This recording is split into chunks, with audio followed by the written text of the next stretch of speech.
Atos capítulo 24, eu vou ler do verso 22 até o verso de número 27. Diz assim: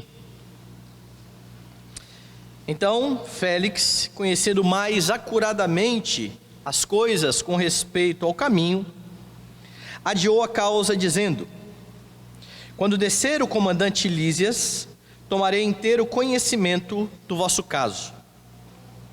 E mandou ao centurião que conservasse a Paulo detido, tratando-o com indulgência e não impedindo que os seus próprios o servissem. Passados alguns dias, vindo Félix com Drusila, sua mulher, que era judia, mandou chamar Paulo e passou a ouvi-lo com respeito da fé em Jesus Cristo.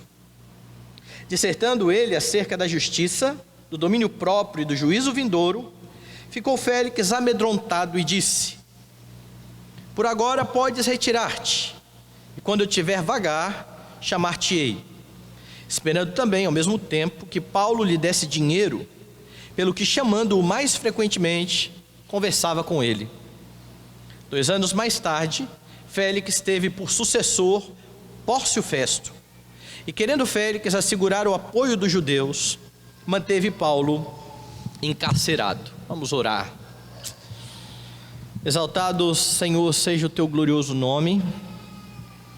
Somos imensamente gratos por essa noite de adoração ao teu nome, noite em que a tua igreja se coloca, ó Deus, perante a tua majestade, a fim, ó Deus, de ouvir a tua voz gloriosa que ecoa por meio da tua palavra.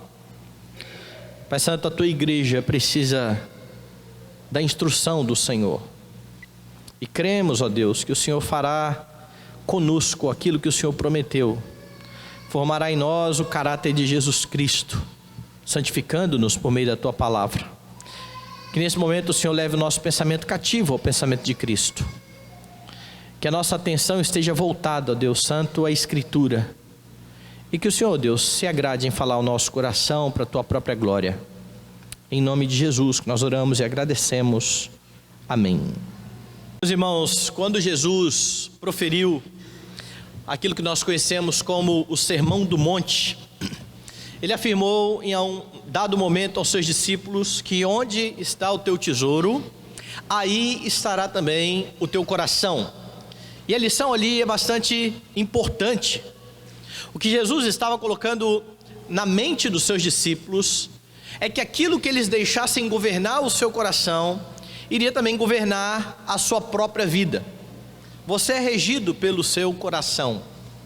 Aquilo que ganha importância no seu coração, governa a sua vida, governa os seus pensamentos, as suas atitudes, as suas reações. Aquilo que é caro para você, faz com que você tome decisões, faz com que você reveja conceitos, faz com que você viva a sua vida. Qualquer coisa então que governar o seu coração, governará a sua vida. Se o seu coração está rendido ao Senhor, você viverá de forma piedosa, você dará ouvidos à lei, você, com o auxílio do Espírito Santo, vai poder colocar em prática aquilo que antes de Cristo você não podia. Antes de Cristo, escravo do pecado, você só podia pecar. Você não tinha condições de agradar ao Senhor, mas agora, liberto do pecado, com um novo coração, com o ouvido tendo sido aberto pelo Senhor a fim de ouvir a lei, você pode praticar a lei, você pode viver de forma piedosa. Mas quando o seu coração se rende a ídolos, quando o seu coração se deixa dominar por qualquer outra coisa que não seja o Senhor Jesus Cristo, a sua forma de agir vai ser pecaminosa. Até mesmo quando você fizer algo correto, aquilo vai ser pecaminoso diante de Deus, pois não está sendo feito com a intenção correta, a glória do Senhor. Um outro ensinamento que você tem lá no Sermão do Monte é de que a boca fala do que está cheio o coração. E veja como que estes dois ensinos estão conectados. Onde está o seu tesouro, aí estará o teu coração. O que governa o seu coração faz com que você se expresse. Por isso então Jesus vai ser categórico. A boca fala do que está cheio o coração. E o princípio, de novo, vale para aquilo que você pensa e para aquilo que você faz. E ainda assim, muitos crentes acham que eles são dominados por circunstâncias. Às vezes nós fazemos algumas coisas e queremos justificar aquilo que nós fazemos, colocando a culpa no meio em que nós estamos. Olha, eu agi mal dessa forma, eu gritei porque eu estava sob pressão, eu gritei porque você me ofendeu, eu fui rude com você porque você antes me atacou. Em outras palavras, eu estou dizendo, a culpa não é minha. Se você não estivesse fazendo o que você está fazendo comigo, eu não iria reagir dessa forma. Mas nós sabemos que biblicamente isso não é verdade. O que acontece é que as circunstâncias que vivemos, elas não causam as nossas atitudes, elas simplesmente expõem o nosso coração e demonstram o que de fato é caro para mim. E se eu sou alguém que amo o ser respeitado, quando alguém me desrespeitar, ao invés de eu ouvir a voz de Cristo e dar a outra face, eu vou partir para cima, eu vou revidar, porque mais do que amar a Cristo, eu amo ser respeitado. E quem me desrespeita vai pagar, vai se ver comigo. As circunstâncias, elas servem então para revelar isso. O que é que está governando o seu coração? E você pode perceber isso nesse texto que nós lemos hoje. Nós vimos aqui que Paulo havia sido acusado pelos judeus diante do governador. Eles vieram com várias falsas acusações, falando que Paulo era um agitador, falando que Paulo havia profanado o templo. E agora, depois da acusação cheia de mentiras, o governador faz com que Paulo fale, dá oportunidade para Paulo se defender. E isso está registrado aí do versículo 10 ao versículo 21, é o que nós vimos na semana passada. Paulo usa então dessa oportunidade para diante do governador dizer: olha só, essas acusações que estão sendo feitas, ninguém pode provar.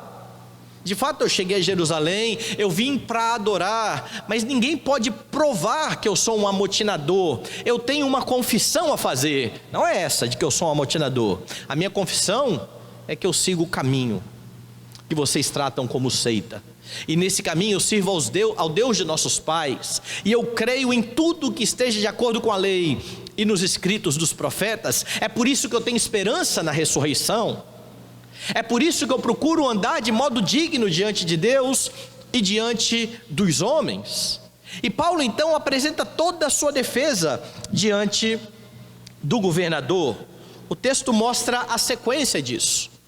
Como é que o governador, como é que Félix se portou depois que ele ouviu os judeus, depois que ele ouviu o apóstolo Paulo? O que você percebe nesse texto são as respostas de Félix às suas circunstâncias.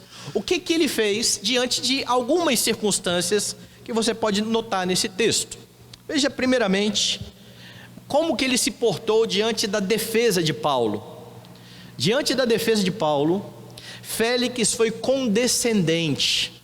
Olha o texto, veja como que isso está exposto aqui. O verso de número 22 começa dizendo assim: então Félix, conhecendo mais acuradamente as coisas com respeito ao caminho, adiou a causa, dizendo. Lucas começa então registrando a reação de Félix depois de ouvir Paulo. Lembra que antes de Paulo falou o advogado que os judeus trouxeram? E o advogado começou a bajular o governador, dizendo: olha, nós estamos muito felizes de tê-lo como governador. E toda aquela bajulação para que o governador se inclinasse para o lado dos judeus. Mas agora, depois de ouvir o apóstolo Paulo, este homem não está certo daquilo que os judeus estão dizendo. E diante daquilo que disse Paulo, ele adia o julgamento. Ele para. Ele dá um tempo. Ele não vai decidir na hora, ainda que ele tenha todo o poder para fazer isso, ainda que ele tenha a autoridade para fazer isso. Ele adia a causa. Mas por que ele faz isso? Ele adia a causa até que o comandante chegue. Cláudio Lísias havia prendido Paulo, lembra disso? Quando começou o tumulto ali no templo, foi Cláudio Lísias que foi ali, usado por Deus, na providência do Senhor, tirou o apóstolo Paulo do meio daquela confusão e o levou preso. Foi Cláudio Lísias que também impediu que Paulo caísse numa emboscada dos judeus e levou ele até o governador, mas Cláudio Lísias ainda não tinha chegado. O governador espera que Cláudio Lísias chegue a fim de tomar conhecimento de uma outra versão da história. Veja o que diz o texto, lá no final do verso 22. Quando descer o comandante Lísias, tomarei inteiro conhecimento do vosso caso. Olha, eu ouvi Paulo, eu preciso ouvir Cláudio Lísias. Vamos parar um pouquinho esse julgamento, e quando Cláudio chegar, eu vou tomar conhecimento de todas as coisas. Este homem está diante de um impasse, porque há acusação por parte dos judeus, mas agora, depois de ouvir Paulo, não está claro que há culpa em no apóstolo Paulo. Não está claro como os judeus querem fazer parecer que aquele homem é culpado de toda a sedição e de todo o tumulto que eles estavam dizendo que estava acontecendo ali no império. E há um detalhe importante, porque Cláudio Lísias, quando enviou Paulo para o governador, mandou uma carta junto. Lembra da carta? Volte aí no versículo 26 e você vai ver que no conteúdo da carta vai dizer o seguinte. O versículo 26 diz: Cláudio Lísias, ao excelentíssimo governador Félix, saúde. Este homem foi preso pelos judeus e estava prestes a ser morto por eles, quando eu, sobrevindo com a guarda, o livrei por saber que era romano. Querendo certificar-me do motivo por que o acusavam, fi-lo descer ao sinédrio deles. Verifiquei ser ele acusado de coisas referentes à lei que os rege. Nada, porém, que justificasse morte ou mesmo prisão. Quando Cláudio Lísias enviou a carta ao governador, e o governador leu aquela carta, estava ali bem claro. O comandante que prendeu Paulo no meio do tumulto havia dito: olha, eu não estou vendo nada aí nesse homem que seja digno dele morrer, nem mesmo dele ser preso, mas ele está preso. Ele é levado diante do governador. Agora o governador ouve Paulo, tem a palavra de Cláudio Lísias.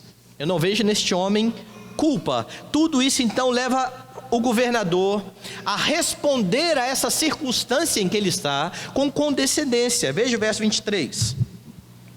E mandou ao centurião que conservasse a Paulo detido, tratando com indulgência e não impedindo que os seus próprios o servissem. Ele deu uma relaxada então na prisão de Paulo. Paulo permaneceria de fato sob custódia, mas Paulo não estaria confinado. Ele teve autorização para sair do confinamento.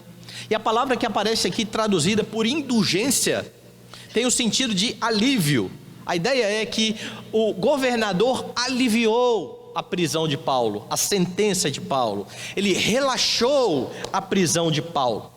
Então, apesar de preso, ele fica um pouco mais confortável, tendo amigos podendo servi-lo, possivelmente como acontecerá no fim da sua vida. Se você olhar lá no capítulo 28, você vai lembrar que Paulo, no fim da sua vida, está preso, mas a sua prisão é uma prisão domiciliar. Na sua prisão ele recebe pessoas, ele tem contato com pessoas. Veja lá, capítulo 28, verso de número 16. Uma vez em Roma, foi permitido a Paulo morar por sua conta, tendo em sua companhia o soldado que o guardava. Era isso que estava acontecendo lá no final da vida de Paulo. Possivelmente foi isso que aconteceu aqui também. O governador ouviu, tomou pé da situação, relaxou a prisão de Paulo. Agora perceba algo. A circunstância em que se encontrava Félix, o governador, era ter diante de si um homem que, embora acusado, não tinha culpa alguma. E então ele age por clemência, ou com clemência. Ele é bom com o apóstolo Paulo. Paulo era romano. E ele sabia que não podia ser injusto com o cidadão romano. Então, ainda que não pela motivação correta, a glória de Deus, este homem não teme a Deus, ele faz uma coisa exteriormente correta. Ele age com certa bondade com o apóstolo Paulo. A falta da motivação correta vai ficar clara já já no decorrer do texto. Mas pense então nesse primeiro ponto. A circunstância em que ele está é a defesa de Paulo. Como é que ele age? Ele é condescendente. E aqui você percebe que mesmo o homem sem Cristo tem condição de realizar julgamentos eticamente corretos. Mesmo o homem que está em trevas pode fazer julgamentos precisos, corretos. E você percebe essa verdade quando você, por exemplo, abre a Epístola aos Romanos, vai lá no capítulo 2. E Paulo está falando aqui de toda a culpa do homem, mostrando que tanto judeus como gentios são culpados diante de Deus, porque eles são transgressores da lei. E então ele vai dizer: você, judeu, tem a lei e transgride a lei. E o gentio transgride a sua própria lei, porque ele estabelece um padrão de justiça e não consegue ser coerente com ele. Mas Paulo fala algo importante aqui no meio disso tudo. Veja lá no capítulo 2, nos versos 14 e 15. Paulo diz assim: quando, pois, os gentios que não têm lei, isso ele está falando da lei de Moisés, procedem por natureza de conformidade com a lei, não tendo lei, servem eles de lei para si mesmos. Estes mostram a norma da lei gravada em seu coração, testemunhando-lhes também a consciência e os seus pensamentos, mutuamente acusando-se ou defendendo-se. Qual é o ponto de Paulo aqui? É que o homem, criado à imagem e semelhança de Deus, tem no seu coração a tábua da lei. Por ocasião da criação, Deus colocou no coração do homem a sua lei, e é por isso que você consegue ver justiça, ética, até mesmo em pessoas que não temem a Deus, porque por mais que o pecado tenha desfigurado o homem, tenha feito com que o homem vá para longe de Deus, há resquícios da imagem de Deus no homem, e ele é capaz de fazer coisas boas. É por isso que Paulo fala que ele age por natureza de conformidade com a lei. O problema é que com o pecado ele só consegue cumprir a lei de forma externa. Então, quando ele, por exemplo, é honesto, isso externamente está correto, mas isso não honra a Deus. Por quê? Porque ele não faz para a glória de Deus, ele só faz para não ser preso.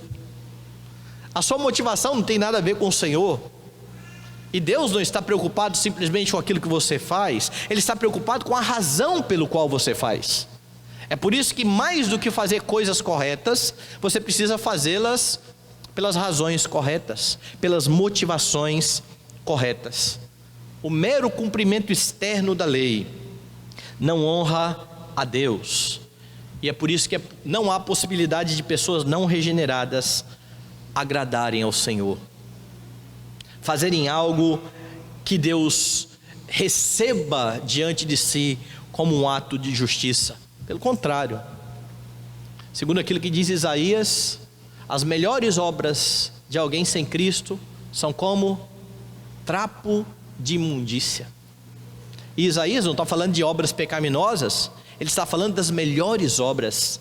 A nossa melhor justiça diante de Deus é como trapo de imundícia, porque ela está maculada pelo pecado. Mas homens podem externamente responder bem. Pensando nisso, você que é crente, que tem o Espírito de Deus, que tem um novo coração, precisa lembrar que mais do que fazer as coisas corretas, você precisa fazer pela razão correta. Você precisa o tempo todo ter diante de si aquilo que Paulo afirma quando escreve: quer comais, quer bebais, ou façais outra coisa qualquer, fazer isso para a glória de Deus. Porque mesmo nós cristãos, muitas vezes nos esquecemos, e aí queremos glória para nós mesmos, queremos fazer as coisas para levar algum tipo de vantagem. Nós precisamos fazer as coisas corretas pelas razões corretas. O parâmetro para aquilo que você faz Não pode nunca ser o amor que você tem por você mesmo. Veja, aquele governador, ele foi bom com Paulo, mas ele não estava sendo prejudicado por isso. Pelo contrário, aquilo seria bom para ele. Ele seria visto como alguém justo, como alguém que trata bem o cidadão romano.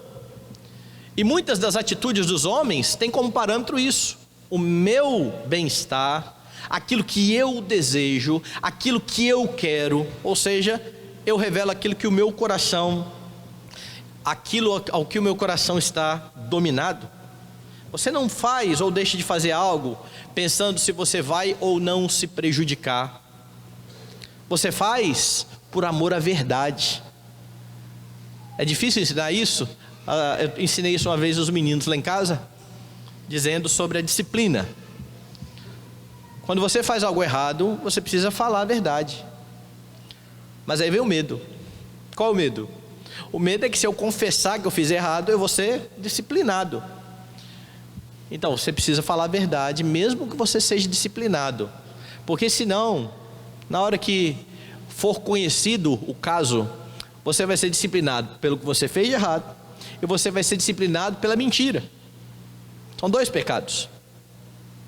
E aí um dia um dos meninos falou assim: eu falei a verdade, né? Tipo assim, não vai ter disciplina?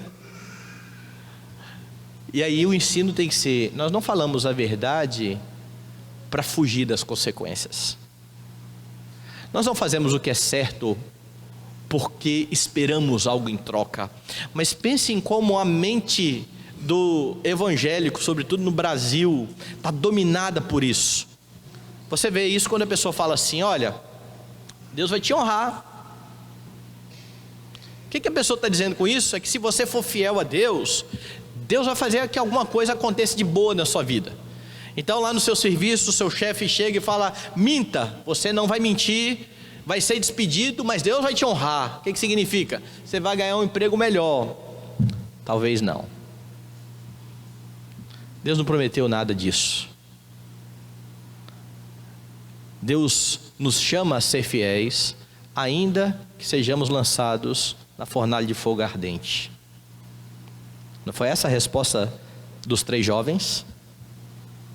Se o nosso Deus quiser nos livrar, Ele vai. Se Ele não quiser, nem assim nós vamos fazer o errado. Nem assim nós vamos nos dobrar diante da sua imagem. Qual é o parâmetro então para a sua ação? Para a forma como você precisa proceder? O amor a Deus e o amor ao próximo. Esse é o resumo do mandamento. Quando questionaram Jesus dizendo: qual é o maior dos mandamentos? Amarás o Senhor teu Deus de todo o teu coração, de toda a tua alma, de todo o teu entendimento. O segundo, semelhante a esse: amarás ao próximo como a ti mesmo. E se você tiver isso diante de você, você vai fazer coisas corretas pelas razões corretas. Nós vivemos um tempo em que as pessoas, por exemplo, estão clamando por justiça. Mas nós precisamos clamar por justiça pela razão correta. Quando os nossos governantes, eles são injustos, eles são corruptos, eles estão ofendendo aquele que os estabeleceu como governantes. E nós precisamos clamar por justiça para que Deus seja honrado. Mas às vezes o nosso clamor por justiça é porque a corrupção chegou no nosso bolso. E agora está doendo para mim, e agora eu estou tendo dificuldades, e agora os juros estão muito altos. Porque se não tivesse juros altos, porque se as coisas estivessem bem, podendo viajar para todo lado, será que eu clamaria contra a injustiça? Eu não posso clamar pela injustiça porque isso está me afetando simplesmente. É claro que isso também está envolvido, mas principalmente eu preciso clamar contra a injustiça, porque Deus está sendo ofendido. Essa semana agora foi uma discussão danada na internet, e muitos teólogos estão se levantando no Facebook, para variar. Morreu o rapaz lá no Rio de Janeiro. E aí começa os debates. A narrativa política, que quer falar contra o governo. E aí vem os que querem defender o governo e encontram os argumentos mais malucos da face da terra. E o ponto ali, para muitos, nós temos que nos alegrar com a morte de alguém? Nunca. Isso não significa que nós tenhamos que ser contra a ação policial. O policial estava certo, cumpriu tudo aquilo que a Escritura estabelece para a autoridade. Queres tu não temer a autoridade? Faze o bem e terá o louvor dela. Contudo, se você não faz o bem, teme, porque não é sem razão que ela traz a espada, ou no caso do Rio de Janeiro, uma bala. A autoridade é ministro de Deus para executar a justiça. Então nós não precisamos questionar a ação da polícia, mas nós precisamos questionar a motivação daqueles que queriam a morte do homem. Por que que aquele homem tinha que morrer? Essa é que é a questão. Por que que a polícia foi correta ao fazer aquilo? Porque se é mera vingança, está errado. Quando Deus estabeleceu a pena capital lá em Gênesis 9, não foi por vingança. Se você olhar em Gênesis 9, você vai ver que o fundamento da pena de morte é: quem derramar o sangue do homem, pelo homem que foi morto será derramado o sangue do assassino. Por quê? Porque Deus fez o homem à sua imagem e semelhança. Assassinar é tirar a vida de alguém que é imagem e semelhança de Deus, e nós não podemos fazer isso. Daí o mandamento lá do Decálogo dizer: não assassinarás. E a pena para o assassino é a morte. Mas nós precisamos ter muito cuidado com as razões que nós queremos para que alguém morra, para que a polícia saia matando e fazendo o que tem que fazer às vezes. Nós precisamos pensar a respeito de motivações. Como eu disse, não basta fazer o que é certo, nós precisamos fazer pela razão certa, ok? Mas volte ao texto. A primeira circunstância de Félix foi diante da defesa de Paulo, ele foi condescendente, ainda que com a razão errada, mas ele foi condescendente. A segunda circunstância que você vê este homem passando no texto, ele está agora diante da pregação de Paulo. E diante da pregação de Paulo, ele toma mais uma atitude, de acordo com o seu coração. Ele rejeita a pregação. Veja como que o texto continua. Félix tinha uma esposa judia. É isso que o texto vai dizer. Não é informação do texto bíblico, mas é informação da história. Há um historiador que relata que Drusila era a terceira esposa de Félix, e não somente isso. Drusila abandonou o seu segundo marido para se juntar, para se casar com Félix, que não era judeu. Ela então quebrou as leis judaicas para estar com Félix. E o fato dessa mulher ser judia parece explicar o que está descrito aí no versículo 24. Veja o que diz. Volta lá em Atos. Diz assim o texto da palavra de Deus: passados alguns dias, vindo Félix com Drusila, sua mulher, que era judia, mandou chamar a Paulo e passou a ouvi-lo a respeito da fé em Cristo Jesus. Por que Lucas está fazendo questão de informar que a esposa deste homem era judia? Qual era a razão de Paulo ter sido preso? Ele estava pregando. Ele estava sendo acusado de ir contra as leis judaicas, porque o conteúdo da sua pregação dizia respeito ao Messias. Aquele que foi morto na cruz é o Messias que os judeus esperavam. É o Senhor Jesus Cristo que é o Messias. E aí muitos criam que Jesus era o Messias, e muitos rejeitavam que Jesus era o Messias, sobretudo quando se dizia que o Messias havia ressuscitado ao terceiro dia. E Paulo então era conhecido por esse tipo de pregação. Ele proclamava o evangelho. E agora essa mulher judia, que conhecia o Antigo Testamento, que sabia a respeito do Messias, que como todo judeu devia ter esperança a respeito do Messias, quer ouvir o que Paulo tem a falar sobre o Messias. E então ela vai junto com o seu marido, e Lucas frisa dizendo que ele passou a ouvi-lo a respeito da fé em Cristo Jesus, certo? O governador vai com a sua esposa ouvir Paulo. Onde? Prisão. A prisão está relaxada, mas Paulo está na prisão. Meu foco hoje é falar sobre Félix, mas repare um pouquinho da vida de Paulo. Paulo teve a sua prisão aliviada pelo governador, certo? E agora ele está mais tranquilo por conta do que aquele homem fez. Esse homem, que foi o responsável por fazer com que Paulo estivesse numa situação melhor, vai lá para ouvir Paulo. Qual é a sua mensagem? O que você tem a pregar? Qual foi o assunto da mensagem de Paulo? Sobre o que Paulo pregou? Sobre o que você pregaria, se fosse você? Alguém que tivesse tirado de uma situação desconfortável e agora viesse te ouvir, o que você diria a essa pessoa? Veja o que faz o apóstolo Paulo, versículo 25. Dissertando Paulo acerca da justiça, do domínio próprio e do juízo vindouro.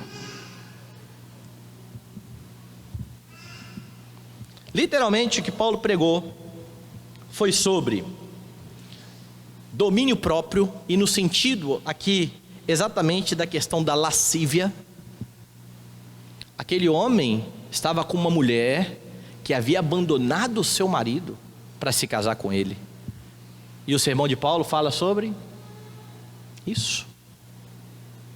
Paulo não teme confrontar o pecado daquele homem, por mais poderoso que seja aquele homem, por mais que seja aquele homem que esteja ali para julgar o apóstolo. Vocês querem ouvir a respeito da fé em Jesus Cristo? Ok, então Paulo fala sobre justiça, ou seja, Paulo falou sobre a cruz de Cristo. Como é que você sabe disso?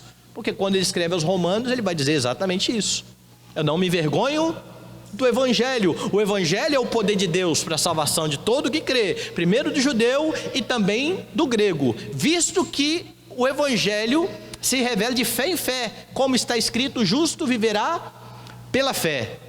Mas Paulo ali naquele contexto vai dizer o seguinte: o Evangelho revela a justiça de Deus. Qual é a justiça de Deus? A justiça de Deus está na cruz de Cristo. Quando Deus pega os pecados do seu povo, coloca sobre o seu filho e mata o seu filho por causa dos pecados do seu povo, essa é a justiça de Cristo. É sobre isso então que Paulo está falando. É essa a razão da morte do Senhor Jesus Cristo. Logo é preciso haver domínio próprio, fruto do Espírito, para aqueles que temem ao Senhor.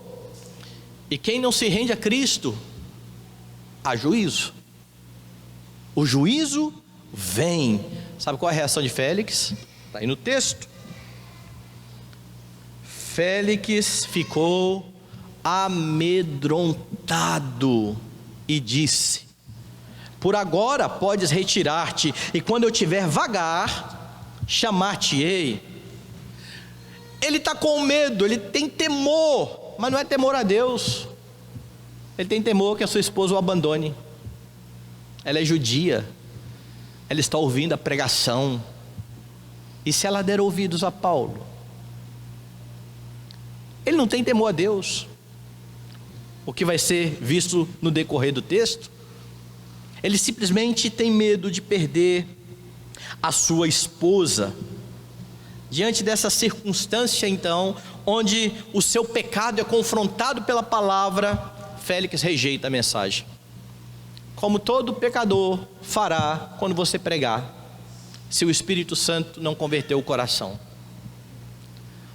O homem natural não consegue compreender a pregação do Evangelho.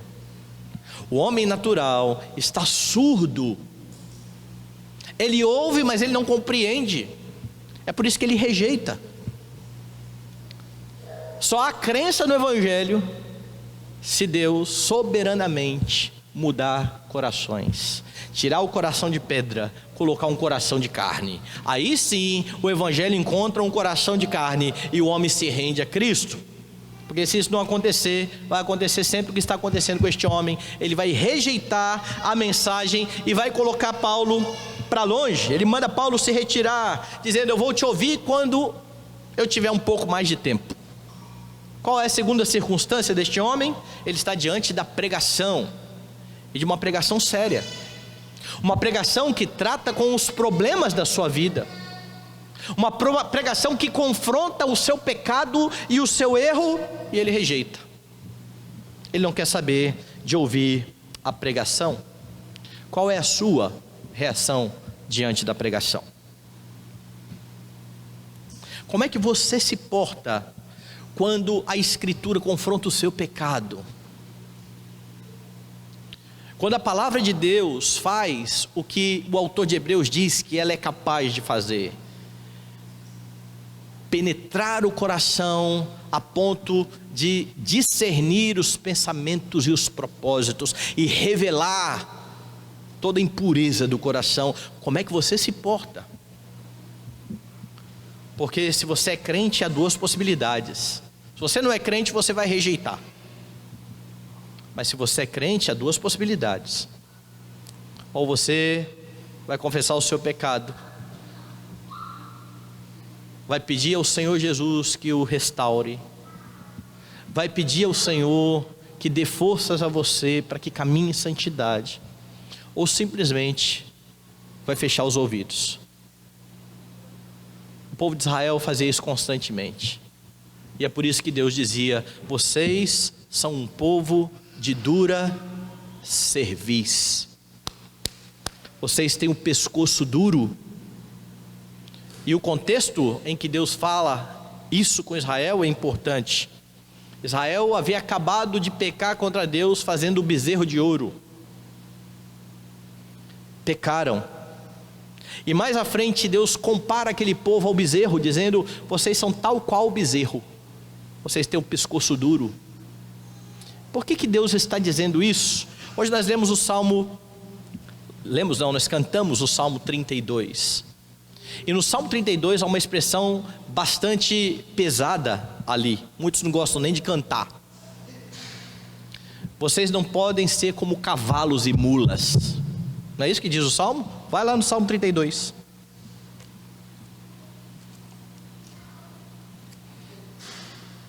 Davi está confessando o seu pecado a Deus. Lembre-se, ele tinha adulterado, tinha sido confrontado. Agora ele vai pedir perdão. Ele começa dizendo que é bem-aventurado aquele cujo pecado é perdoado e a iniquidade e o pecado é coberto. E então ele vai dizer no versículo 9: não sejais como o cavalo ou a mula sem entendimento, os quais com freios e cabrestos estão dominados, de outra sorte não te obedecem. O que o Salmo está dizendo é que você não pode ser como irracional, porque o irracional, o cavalo e a mula, para obedecer é preciso colocar aqui um freio na boca, um cabresto e virar o seu pescoço. É por isso que quando o animal é muito forte e não vira o pescoço, aquele que está cavalgando não consegue virar de jeito nenhum, ele é duro. E é isso que Deus está falando para Israel: vocês têm um pescoço duro, como um bezerro de ouro, maciço, duro. Mas aquele povo não era o povo de Deus? O problema é que aquele povo deixou com que o seu coração fosse dominado por várias coisas que não tinham a ver com o Senhor, e eles pecavam contra o Senhor. É por isso que você, diante da pregação da palavra, precisa pedir ao Senhor que abra bem os seus ouvidos, que quebrante o seu coração, para que você afaste do seu coração os ídolos e se renda à palavra do Senhor Jesus Cristo. Você pode reagir à pregação com rebeldia ou com obediência. Então cuidado para, na ânsia de justificar as suas ações, você não rejeitar a Escritura, não rejeitar a palavra de Deus. Uma vez eu escrevi um texto falando exatamente isso, porque às vezes eu falo assim: mas tudo que a pessoa falou é verdade, mas a verdade não tem que ser dita em amor? Tem, isso é um mandamento. E se você ouvir uma verdade sem amor, a verdade vai deixar de ser verdade? Não. Então, ouça a verdade e deixa Deus tratar aquele que falou a verdade sem amor, porque ele também é culpado de pecado. Mas não rejeite a mensagem dizendo: não, esse pregador aí falou de forma muito bruta, ele falou de uma forma muito dura. Não, o parâmetro é: ele falou fiel ou não? Foi fiel?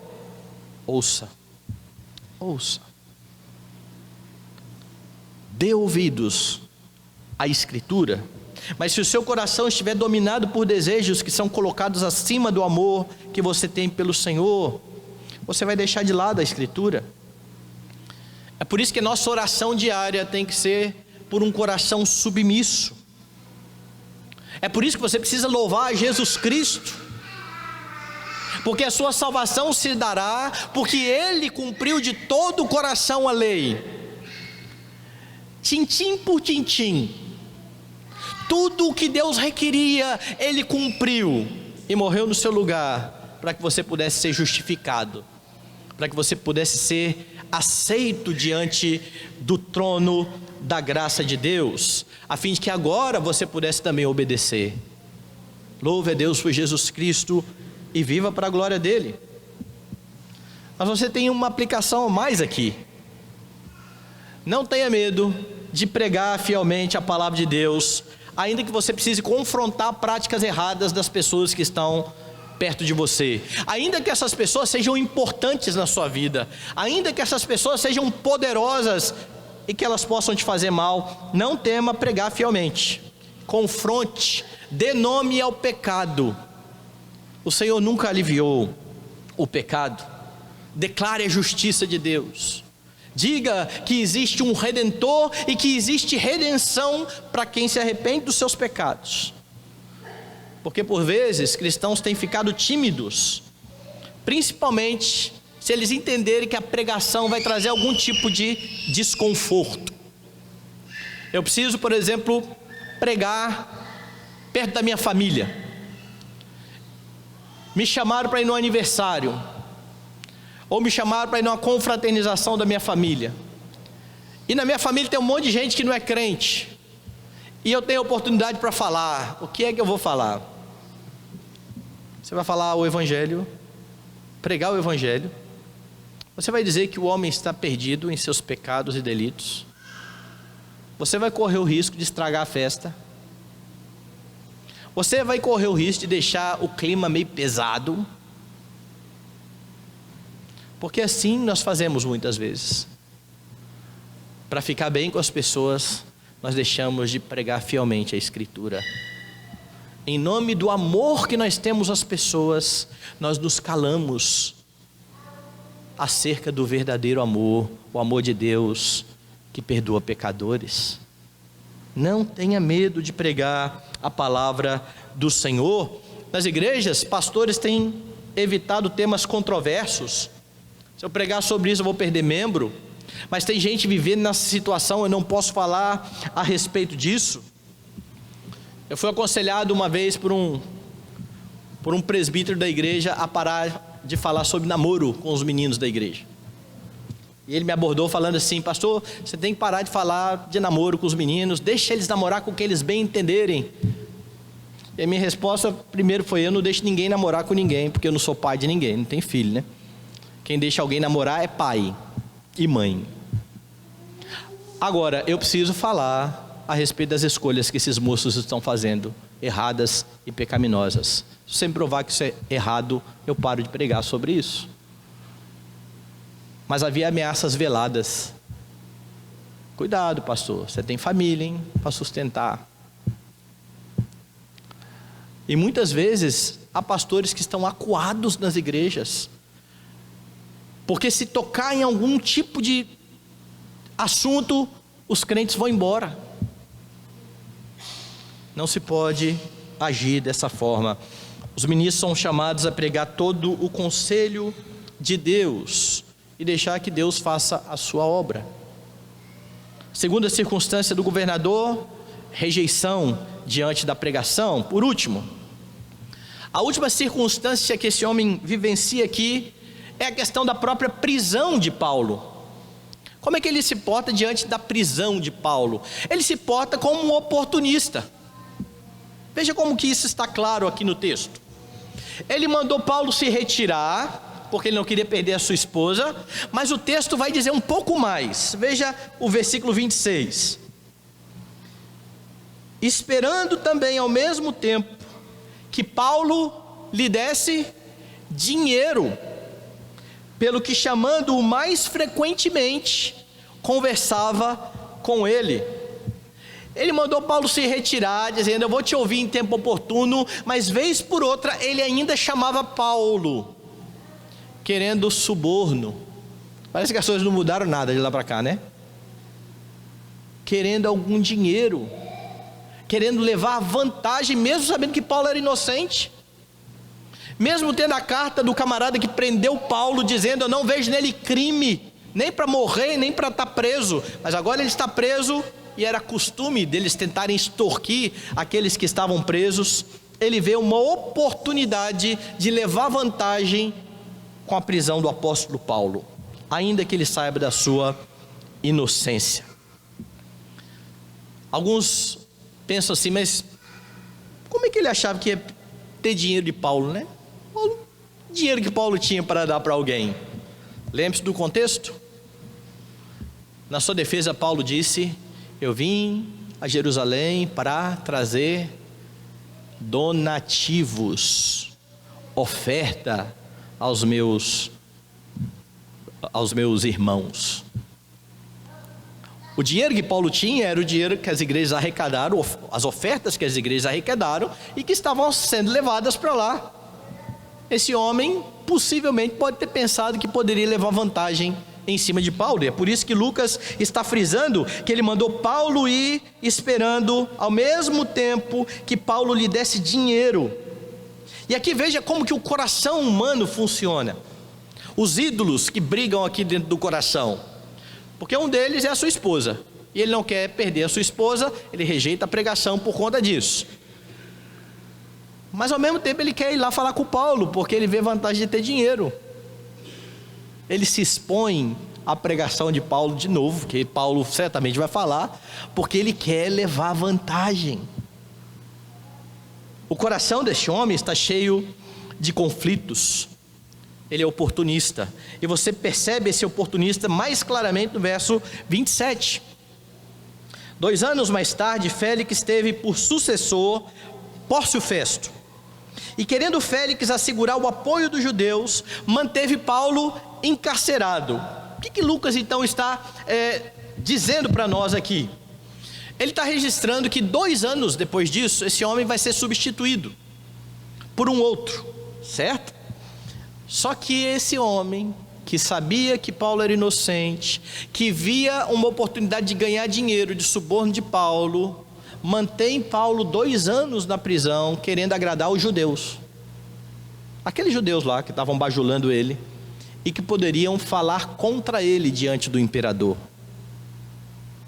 A prisão de Paulo era conveniente, e mesmo sabendo do que é certo e do que é errado, ele faz o que é errado, seguindo o desejo do seu coração. Não interessa se Paulo é ou não inocente, o que interessa é que há diante de mim a oportunidade de ganhar dinheiro e de ficar bem diante dos judeus. E infelizmente, até mesmo entre os crentes, há esse tipo de oportunismo. Por isso que lá no começo eu falei: cuidado não só com o que você faz, mas com o porquê que você faz. Porque há cristãos que querem de fato aproveitar as situações adversas em benefício próprio. Você quer ver? Eu tive um amigo que contou que no primeiro ano de ministério dele, ele disciplinou, acho que foram 3 ou 4 presbíteros da igreja. E aí, quando eu soube dessa informação, eu assustei, que isso não é uma coisa comum. Mas se disciplina 3 presbíteros da igreja, o que está acontecendo na igreja? Primeira coisa que você pensa é que os presbíteros estão traindo as esposas, certo? Na igreja havia muita gente com problema financeiro, e os presbíteros começaram a fazer agiotagem com os membros da igreja. Para piorar só um pouquinho a história, eles faziam agiotagem com o dinheiro da igreja.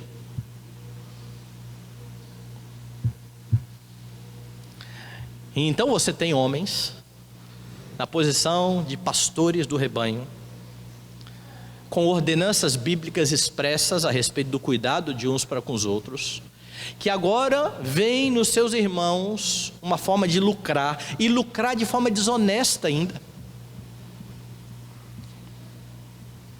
Crentes, líderes da igreja, e nós precisamos cuidar, porque o nosso coração às vezes vê oportunidades. Pense e pondere então muito bem a respeito das suas atitudes. Não seja, por exemplo, oportunista ao ajudar alguém. Mas como é que é isso? É só oportunidade de ficar bem na fita? Talvez. Tem muita gente que ajuda para ser bem visto. Mas tem isso mesmo? Olhe lá para o Sermão do Monte. Quando Jesus falou a respeito das esmolas, dizendo aos seus discípulos: quando vocês derem esmola, que uma mão não veja o que a outra está fazendo. Porque os fariseus tocam trombeta diante de si quando eles dão esmola. Por que eles davam esmola, os fariseus? Porque queria que todo mundo ficasse sabendo que eles eram boas pessoas. A esmola era uma oportunidade de ser bem visto. Você quer isso registrado em Atos? Veja Ananias e Safira. O texto vem dizendo que houve uma doação de Barnabé. Ele deu muito dinheiro, vendeu um campo e deu todo o dinheiro na igreja. E o relato seguinte diz que Ananias e Safira venderam o campo, disseram que estava dando todo o dinheiro na igreja e retiveram parte para eles. E por isso eles foram mortos. Eles não foram mortos porque eles não deram o dinheiro todo. Eles foram mortos porque eles disseram que ia dar tudo e não deram. O que Pedro deixou claro foi exatamente isso. O campo era seu, ninguém pediu. O dinheiro era seu, ninguém pediu. Agora por que você disse que ia dar e não deu? Porque ele queria a fama de Barnabé. Ele queria ser visto como um bom ofertante. Ele queria que todos soubessem o quanto de dinheiro ele estava dando ali para os irmãos. E há pessoas que entregam as contribuições da igreja assim. E é por isso que costumam falar assim: eu sou fiel, eu nunca atrasei nem um dia sequer o dízimo. Graças a Deus, irmão, muito bom para você, Deus seja louvado. Mas não precisa falar isso para ninguém. Você está fazendo para Deus ou para as pessoas? E nas pequenas coisas, nós às vezes temos momentos em que vamos levar algum tipo de vantagem. Ou vantagem financeira, ou vantagem nas relações. Precisamos cuidar muito a respeito disso. Na escola dominical nós falamos um pouco a respeito disso. Para que as nossas intenções ao fazer o que fazemos não sejam intenções pecaminosas. Até mesmo o ministério na igreja pode ser usado de forma oportunista, quando ele é usado para a glória de si mesmo. Quando alguém canta e espera os elogios, quando alguém prega e fica frustrado se ninguém disser depois: poxa, o sermão hoje foi muito bom, foi uma bênção para a minha vida. Pronto, ficou frustrado, acabou a vida, acabou o ministério. Ou quando não é considerado por alguém não convida para um aniversário, ou para um casamento, ou para fazer celebração de alguma coisa, e eu falo: poxa, mas eu fui pastor dessa pessoa a vida toda, não vai me chamar. E aí eu fico triste por isso, a minha vida acaba por conta disso. Por que eu estou fazendo o que eu estou fazendo? Nós não podemos servir esperando em troca. Isso é oportunismo. Nós servimos porque amamos a Deus e amamos os nossos irmãos. Cuidado para não ser traído pelo seu coração. Não faça nada só para levar vantagem. Por mais que seja uma prática corriqueira no nosso país, que glamoriza o jeitinho brasileiro, o levar vantagem em tudo, diante de Deus essa conduta é pecaminosa, ela é errada. E como crentes nós precisamos nos amoldar ao padrão do Senhor. O que você tem então nos versículos que nós lemos nessa noite? Um coração respondendo às circunstâncias que estão à sua volta. Félix, não querendo retirar direitos de um cidadão romano, foi bom com Paulo. Félix, apesar de um ato correto, ter feito um ato correto, estava cumprindo externamente a lei do Senhor, pois ele não estava preocupado com a glória de Deus. E aí então, diante da proclamação da palavra, isso fica muito claro, porque os seus pecados são confrontados mas ele rejeita a pregação.